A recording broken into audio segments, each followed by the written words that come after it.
మెదక్ జిల్లా రామాయంపేటలోని వెంకటేశ్వర స్వామి ఆలయంలో ధనుర్మాస ఉత్సవాలు అంగరంగ వైభవంగా కొనసాగుతున్నాయి. భక్తులకు స్వామివారు ఇవాళ బలరామ అవతారంలో దర్శనమిచ్చారు. వివిధ ప్రాంతాల నుంచి తరలివచ్చిన భక్తులు స్వామివారికి ప్రత్యేక పూజలు చేసి మొక్కులు చెల్లించుకున్నారు.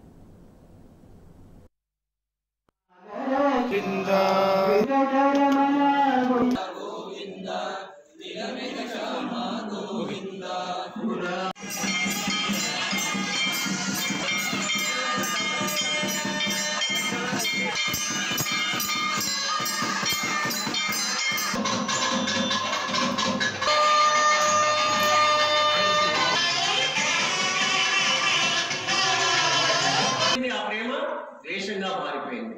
మాట ఆమె ఏమని చెప్తోంది, ఓ కంసాలు విర్రవీగుతున్నావు, ఏమాత్రం ప్రేమ లేకుండా వాళ్ళని సంహరించాడు.